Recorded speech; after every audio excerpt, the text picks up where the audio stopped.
Hi, and welcome to the U World Order Showcase podcast. Today, we are joined by Michelle Hill, who coaches women through deceptive relationships. She's the author of The Heart Swindler and a book and publishing consultant. Welcome to the show, Michelle. I am so excited to chat with you about this really important topic today about overcoming or getting out of disentangling yourself from deceptive relationships, but really relationships that aren't working anymore. Yes, and thank you so much for having me, Jill. I'm so excited to be here, but there's so much to say and talk about when it comes to this because I think women feel so trapped in this area. So ask away and we'll have a talk about the helping women. So tell me your story. What inspired you to write the book? And yeah, Well, how did you get to this point? there is strength and vulnerability. And I have quoted that more and more lately. And what led me to write it was I've been and I don't like to use the word victim. I like to use the word either target or survivor, really. And I've been the survivor of two, I would say, romance scams, one for money when I was first divorced way back. It happened in 2000, early 2000s. Second time, recently, January of this year, in person at the gym. So after that gym experience, and that was with a future faker, and we can talk about that because not a lot of people have heard that term. Mhm. And that's what prompted me when I realized that's what it was. I've got to sound the warning alarm for other women so they can be aware of the signs to look for. Because if you're looking for, love and attention and affection, and which I think most of us are, Yeah. then they see you from a mile away. They can spot us from a mile away. And that's what prompted me to write this book, was because I just want to sound the warning alarm and help women through, if they've experienced that, to help walk them through the experience. So what is a future faker? What, how do you A define that? I had to do some research because I did not know what had happened to me. I'm thinking, what happened. The first one way back was for money. This one was for emotional manipulation. And a future faker is someone who builds the whole relationship based on the future. And I'll give you some examples. I'm going to surprise you. Oh, we're going to go travel here and we're going to go here and there. It's going to be a surprise. Nothing. We need to have this conversation, but that's a future conversation. We're going to Europe on this fabulous vacation, but it's in the future. The whole thing is based an illusion based on the future of what's going to be. And so you're kind of biting at the carrot, but they set up their scenario so beautifully with the love bombing, you don't know what's happening to you. So that's a future faker as opposed to a romance scammer who is after, most of the time, after money. Mhm. That's interesting. I have a particular disdain for people that tell me the things that they're going to do. It's just like, I don't care what you say, just either do it or don't do it, but don't tell me about it. And so I can see how you could get sucked in because people like that, they when you first meet them, they seem genuine and like that's it could happen, but mm, there's just so many people that are just like they want to tell you all about the things that they're going to do, and the more grandiose the thing is, the more like yeah. Yeah, that's absolutely true. And the the thing is, I have a really good longtime friend who I'm sharing what's happening to me earlier this year, and he's saying real men don't tell you they're going to do something; they just do it. So first tip off is that planning a future scenario and acting like it's real. But again, they don't do that on the first encounter. They set up their love bombing first. You think you have died and gone to heaven with how they're showering you with uh, niceties. Hmm. Yeah, they can, it's easy to get sucked in, especially if you're lonely. And we all get lonely at times. And if you're on your own, it's easy to feel like you would like somebody to share fun times with and do things with. But it's really difficult to find quality people like on the spur of the moment. That's kind of Yeah, what it- it sure is. And people think that most of the scammers are online, but they're not. They're in person. They're skulking in gyms. They're skulking everywhere, and they know exactly what they're looking for. And the big thing is that most of the time we possess qualities that they're lacking or will never have, like the kindness, the nurturing, the the attentiveness. We have all those, and somehow they sense that, because I was going around about my business at the gym. I was just working out. I love the gym. I'm there. And I wasn't looking for anybody. I'm just there. But apparently he had been watching me, watching my moves, watching. So they can tell who their next target is going to be somehow. I didn't think I was a target, but I was. What are some of the things that you would say to women to watch out for in terms of how they're behaving to keep themselves from appearing to be a target? Yes, I don't know if you can appear not to be a target, but some things to watch out for are if they're way complimentary too fast. If they are, if the guy is just so complimentary. And I remember meeting this person, our first encounter, second encounter after the gym, and like he just went bonkers the whole time. It was almost like, okay, enough. But it's like, oh, you look so beautiful. Oh, you look, and he just went on and on and on and on. And a woman who, I mean, it doesn't like draw me in, but a woman who just is craving that will just be, it's like a vacuum, you know? So that's one thing to look for, is just excessive love bombing. Another thing to look out for, I would say, is if they say they establish their scenario, they establish their position, and then within a month they say I love you. Way red flag. Nobody can love you in a month. They don't even know you. Another one is divide and conquer. They will kind of put wedges, verbal wedges, emotional wedges between you and those that you love, because they don't want you to be talking to them. They don't want you to be interacting, because if you are, somebody on your friends or family might say, no, that sounds like a scammer. They don't, they kind of want to divide you from that. So those are the top three that to watch out for. Just excessive attention at first. And I know when people are first in love, they do shower attention on each other.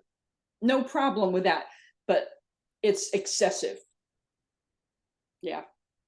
Hmm. And so what do you do if you're already involved in a relationship like that? When like you, you went you went too far and you let them into your heart and now you're starting to realize, oh crap, this was a mistake, a big mistake. Oh, yes. I think the first thing is that when I first started questioning, it was, you get to know, at first they have a pattern. They will call you every night, pretty much at the same time. They have a life pattern that they follow and that you follow.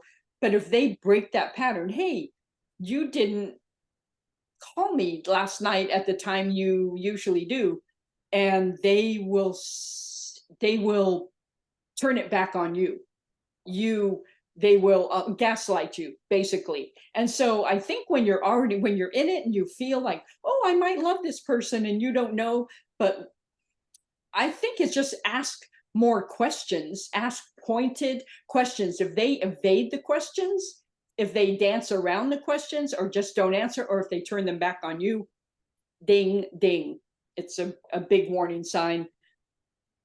Ask them, another thing is to ask them to meet your friends, somebody who is not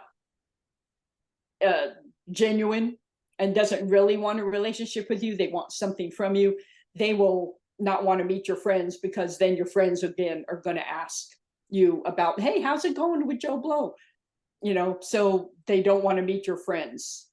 They'll come up with excuses, or they'll be busy, or for whatever reason. So they don't really want you to meet their friends, because their friends most likely know who they are. you know so divide Hmm. and conquer. And yeah, and just to, I think, another, if you're in it, like when I was in it, and my uh emotional manipulator person, he used, I believe, fully believe, he used a fake cancer diagnosis as his exit plan, because he was, I think he had a trajectory. I'm done. 2 months. This one's done. I got her to say I love you. On to the next one. And so, and I when I was doing my research, I found that that is true. So many people use fake cancer diagnosis to just as their exit plan. And that's when I started asking pointed questions, and I started pushing a little bit more.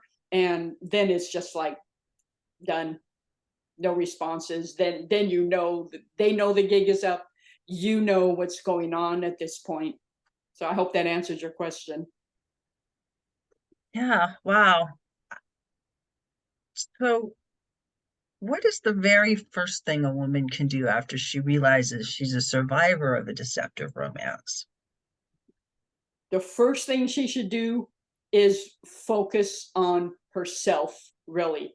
Do some healing, do some journaling. And what she does with that is that treat herself like she would treat her best friend that just went through it. Because often we would be compassionate and loving and kind and nurturing to our best friend. We would come alongside them, but we often don't do that on our own to ourselves. So treat yourself as if you're your best friend. Go get a massage.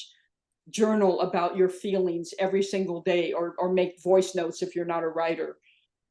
Uh, Go buy your favorite dessert or meal, or take yourself out to a nice dinner. Nurture yourself as if you are you're dating yourself. And that's the first thing. It's just that self love, self care is the best thing. I mean, to add to that, the second thing would be talk to somebody about it, because you need somebody. I remember after the first one, I felt so stupid. I felt so vulnerable. I felt so disappointed, thinking it was the real thing. And it just, the money, the $2,500 was, that was a big deal. I had to pay that back. But it was the illusion of thinking somebody saying that they loved you, when it was deception. And so I would say to that woman, get help, find somebody to walk with you through that, because it is a heartbreak. It doesn't mean it's any less because it was pretend. Yeah, and giving yourself the grace to be able to acknowledge that it was a mistake. It was just something that happened and it's not your fault. Sometimes we just feel like, oh God, we're so stupid. How could I have fallen for that? And if it's happened before, and we often fall into patterns with people that we date, and it's it really is not your fault. There's a reason for it. And if you can seek help, you can often find what the root cause is. And then you can break that pattern. You can realize why it is that you're attracted to these kinds of people so that you don't get there again. And it's like the whole learning your lesson. If you don't learn it the first time, you'll see it again. Keep getting it until you Wake up, pass. Ted. Yes. Yeah.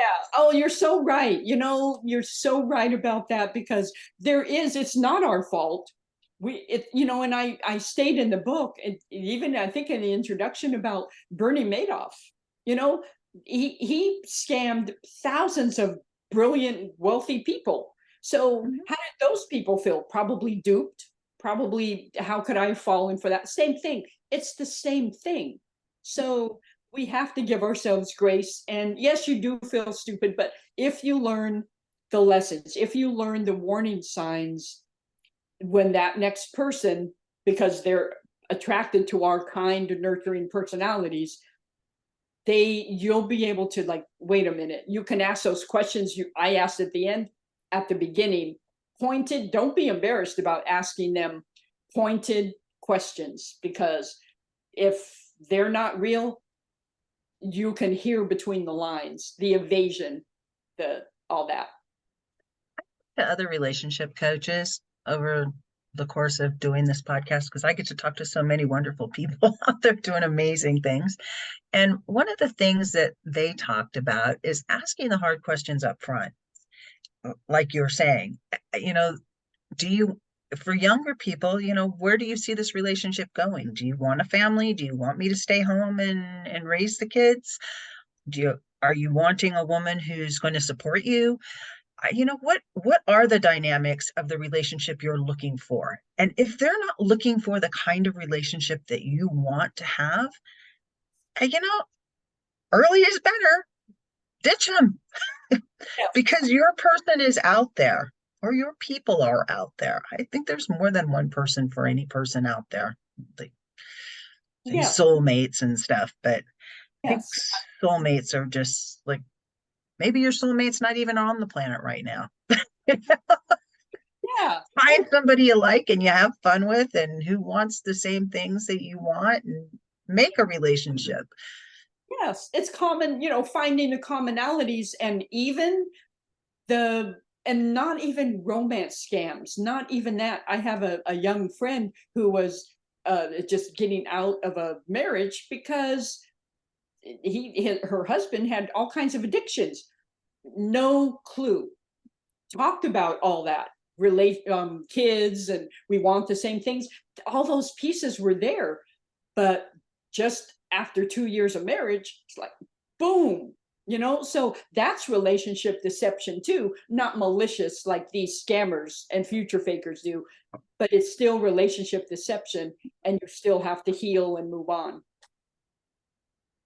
Yeah, you do. And just staying in a bad relationship for the kids' sake, I personally experienced with some of this, and it doesn't do anybody any good.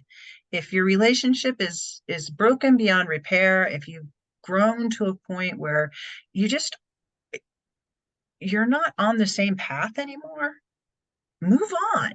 It's better for everyone. And then, figure out how you're going to take care of the kids. And whatever you do, don't bash that other person. Get out of the relationship before the bashing starts because your kids are part of both of you. And whenever you start like slamming on one parent over the other, it just makes the kid feel like, oh, they don't like this part of me. And that's just not fair to the kids. But I don't think it does them any good to be in a relationship with somebody that you're it's a bad relationship. Manipulation happens in bad relationships, and it's both ways. Both people. Yeah, you're done. If both people are done, what's better, keeping it together for the kids. I mean, I did that. I was married 23 years, so I did that. I wanted to leave so many times, but I stayed because of the kids.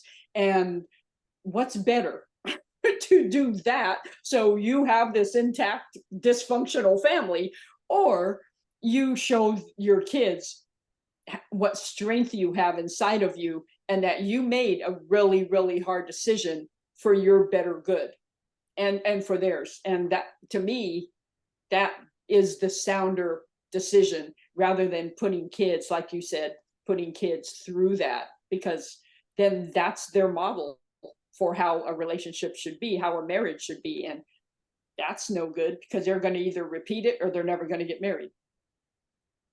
Yeah, I have to say my two older kids that were a product of the divorce have and they're adults, they're in their 40s now. um they've both of them have been married to their spouses for like 10 and 15 years. They have kids, they have businesses. They are doing amazing. And they have they they looked at what happened between their dad and I, and they recognize and it and they interact with us in a way that they recognize that, yeah, that wasn't working.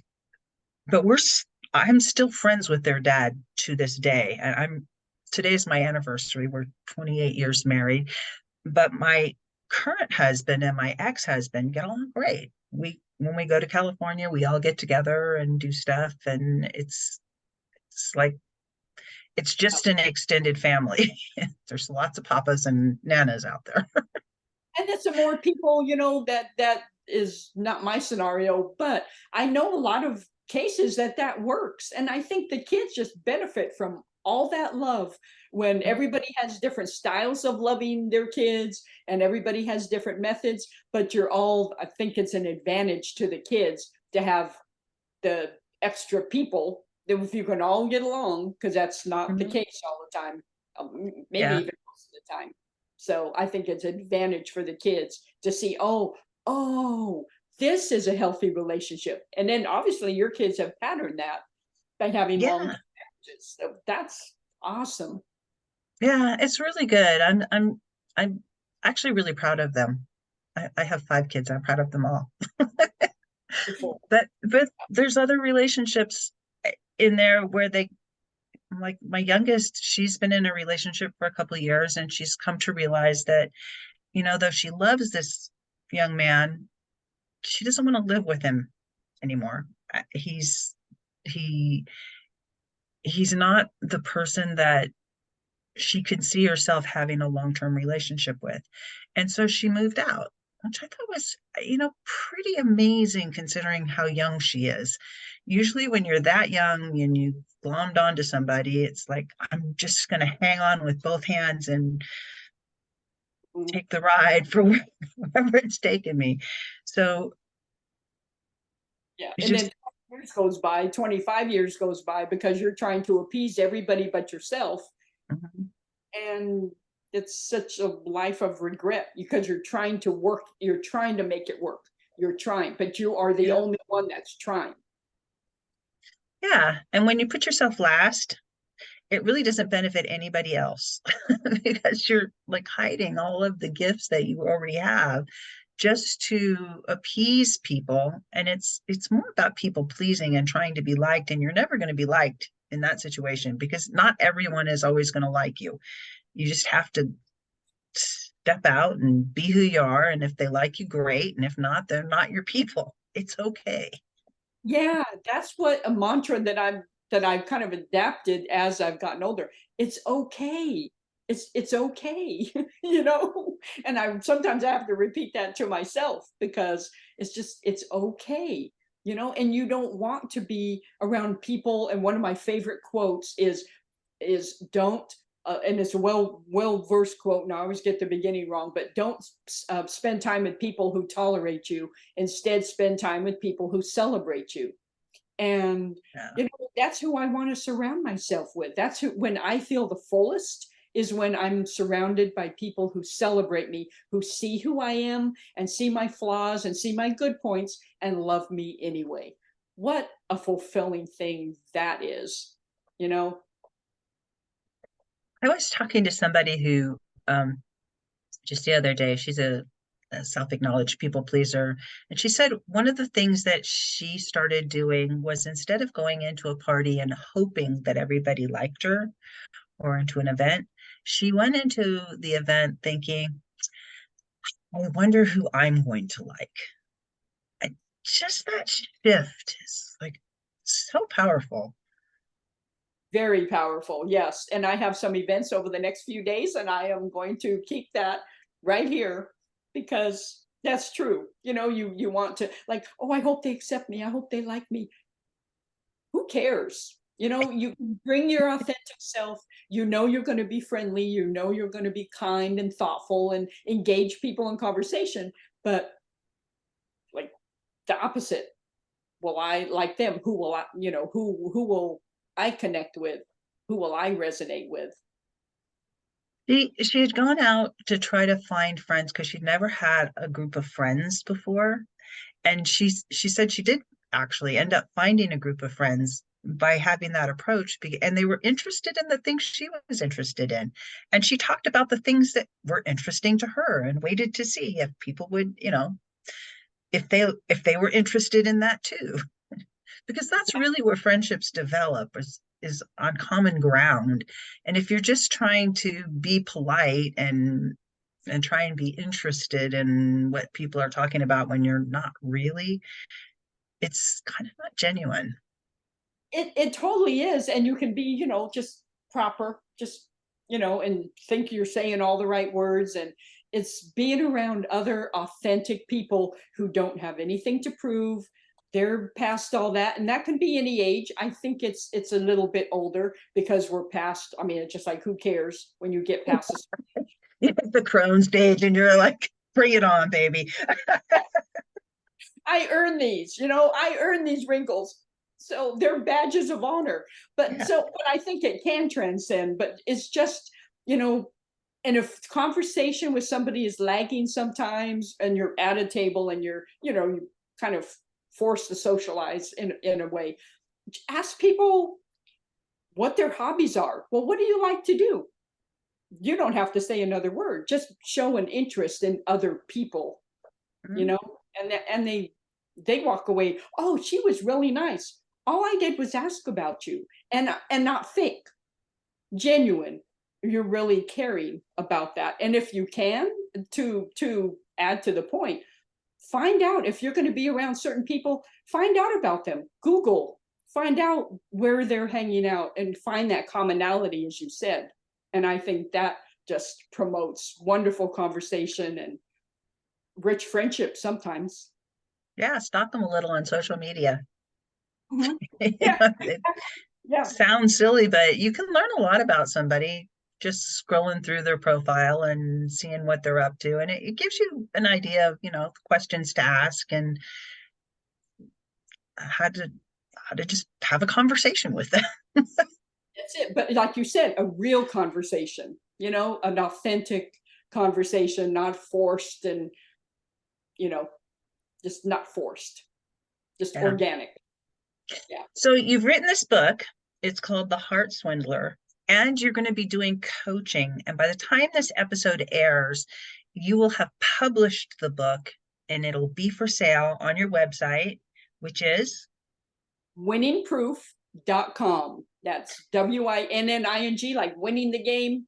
Proof you're winning the game. Winningproof.com. And the subtitle, just to add to that, is Reclaim Your Heart and Stop Falling for Liars, Losers, and Lunatics. oh, I like that. I missed that part of it. Oh, yeah, yeah, that's a subtitle, and it's morphed over the last, since I started working on it. It's a quick read, maybe 72-ish, pages. I don't know how many pages it'll be after it's completely formatted, but it's a quick read. There's stories of surviving women that from narcissistic abusers, plenty of women in that arena that have been long-term married to narcissistic abusers, future fakers, romance scammers, all that. So it includes a, a kaleidoscope of different stories. And it has heroic heartbeat lessons at the end of every story. So what the woman learned through their experience. And my two stories are in there, but I don't use names. I just, the table of contents is more what it is, future Mhm. faker, online romance, all that. Sounds great. I'm going to have to pick up a copy myself. I just have had such a fun time compiling the stories, and it's been one of the most fun books I have worked on, because I have two children's books. I have a how-to book I wrote with a former NFL player, and I have another one called Bathroom Prayers: Inspiring Thoughts While You're on the Pot. I So, like that. so none of my books are connected to each other, but this one is special because I've really lived it. I've lived through the experience. I've lived through healing your heart. I've lived through parents in the back with the first one saying, can she be that stupid? That hurts. That hurts your heart. Oh, So yeah. I know what that's like. And I think that through the coaching, I can help other women just heal and And give themselves grace. you are going to be coaching. You're going to have coaching available for women who are survivors of these flawed relationships. Absolutely, because I know how to walk through. I don't know, I can't say that I had someone like that. I don't think I did. I had mostly people pointing fingers at me, and that does not feel good at all. And like you said previously, you have to learn the lessons. You have to learn what's in you. There's patterns, there's lack, maybe the childhood, because I know they say you marry your unfinished business, and so we're attracted to our unfinished business. So we have to look at ourselves like that. But it's so hard to have people around you that are just kind of kicking you while you're down. And I don't Yeah, and have that happens so often. I remember when I left my first husband and I had no one. I lost all my friends because they were really his friends, and he was an alcoholic. So that's why we ended up getting divorced. But I had no friends. I had a job that I was like in transition with, and it was just I couldn't talk to my family because my family has its own problems.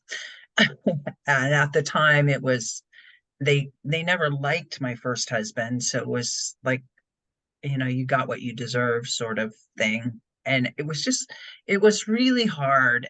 And at that point I promised myself that if my kids ever went through anything like that, they could always move home, or I would be kind to them at least. yes. It just, I don't get it, but I do know that it's not uncommon when people split up or a relationship breakup happens. They don't really know what to say, or they say all of the wrong things, or they're just hurtful. And and that's not helpful. You need somebody that can just like hold your hand and remind you that this too will pass. You know? And that you're worthy of real love. And Mhm. after going through a deceptive relationship, you don't think you're worthy of real love.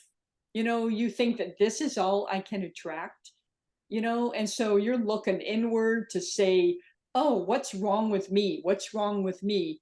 And it's not, it's just we are worthy of real love, genuine love, somebody that just comes alongside of us and just walks through life with us.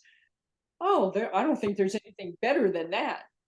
But it's yeah, it's really hurtful to go through that when people that are supposed to love you and protect you and surround you disappear or hammer in the nails. And sometimes it's perfect strangers. And I know even after my divorce, after 23 years, there was this little guy, pudgy guy at the gym, and you pass each other, blah, blah, blah. Perfect stranger. He was the one. Friends disappeared, everybody disappeared. But this stranger brought me Chinese food. He let me cry on his shoulder. This sole person walked through one of the most devastating and painful experiences of my life. So women have to look for the most unlikely sources. Just look for the most unlikely sources, and sometimes those are the ones. And I still, after I've been divorced 23 years, I'm still talking about that little guy at the gym, because that was so powerful and so significant to me. He was the only one there. So kind of look for unlikely sources, but test them out to see if they're worthy of your story, because not everybody is worthy of your story. And and as Marissa Pierce says, you're enough. That's it. Write it on your mirror, any place that you're going to look, just because you need that reminder. You do. You do. You are enough. Just like you are. Just like you are. Not, you don't have to be anybody else. You don't have to try to be anybody else. And you don't need anybody else to complete who you are. You are enough by yourself. And if somebody comes along who's also enough by themselves, it's really fun to spend time with them. But when you're having to be them and you, that's exhausting. It's exhausting. Yes, yeah, exactly. So yeah, I totally subscribe to that. And I love what you said. You are enough. And I like to tell women, walk in your worth. You know, realize your worth and walk in your worth. And if you do that, it's not cockiness, it's confidence. It's an inner confidence. And you know, I've spent so many years thinking, oh, if I think well of myself, I'm going to get arrogant. You know, I'm going to get conceited because that's what I was told growing up. And so, but that's not, there's a difference between quiet confidence, walking in your worth, knowing you are enough. It's okay to say that to yourself and to live it and to embody it. A little bit of arrogance isn't going to hurt you at all. Own it, girl.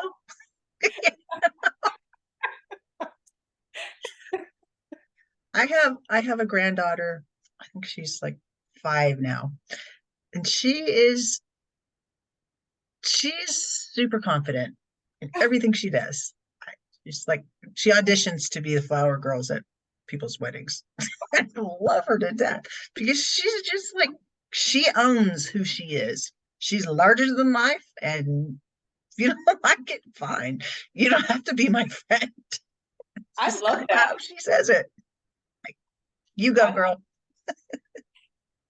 yeah, one of my 5 grandkids, but one of them is like that. Very, you know, I said, and I told my daughter, she's going to make all of us rich someday because I can see her just doing her thing, you know? Yeah.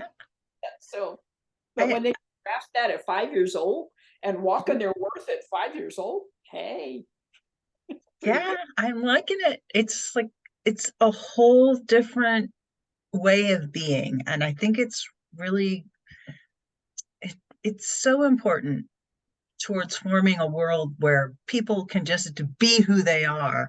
And just being who you are brings so much richness to the world that shrinking back and holding yourself back just brings misery.